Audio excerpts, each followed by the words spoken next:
mais à qui confier la réalisation d'un géant comme Queen Mary II?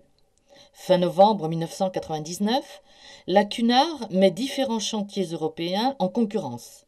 Tout simplement le plus grand paquebot du monde, avec ses 345 mètres de long, 41 mètres de large et 72 mètres de hauteur, soit l'équivalent de 23 étages. Ici, tout est à la démesure du projet.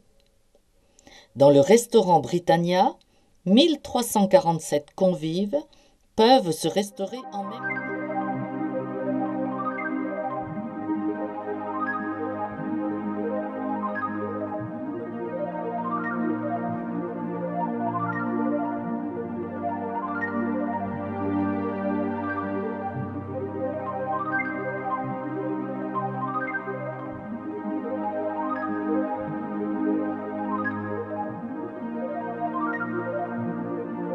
La surface des locaux publics est de 26 800 m², 17 ponts pour les passagers, 1310 cabines dont des duplex et des penthouses, dont 955 avec balcon.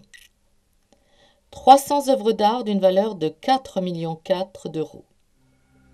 5 piscines, 8 jacuzzis, une vingtaine de restaurants, bars, clubs, salles de détente et de fêtes, le Royal Court Théâtre d'une capacité de 1094 places, illumination, salle de spectacle avec un planétarium, projetant des films en 3 dimensions, un jardin d'hiver, un casino, une librairie, une bibliothèque, un cinéma en plein air, un centre de thalassothérapie et ses 50 employés.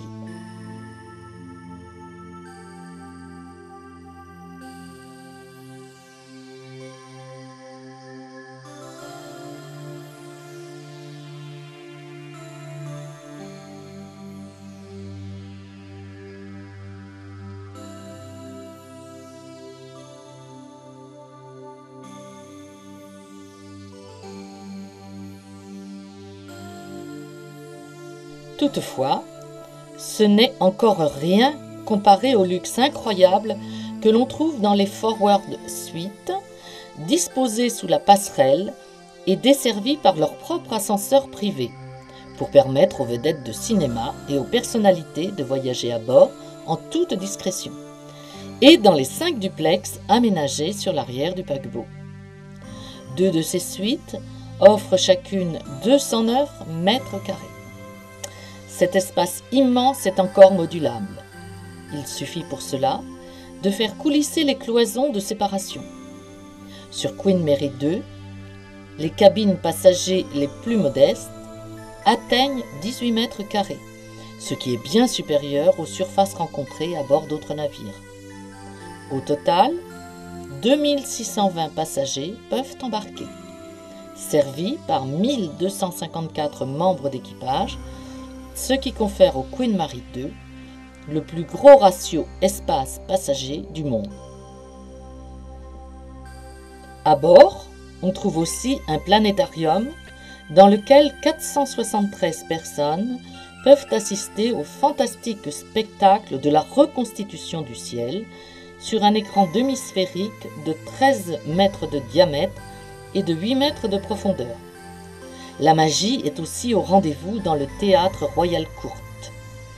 Tous les yeux des 1094, livrés officiellement à son armateur par les chantiers de l'Atlantique le 22 décembre 2003, après 2 campagnes d'essais successives et couronnées de succès au large de Belle-Île, Queen Mary II, baptisée officiellement par Sa Majesté la Reine Elisabeth II, a effectué sa première grande traversée le 12 janvier 2004 entre son port d'attache de Southampton et Fort Lauderdale en Floride.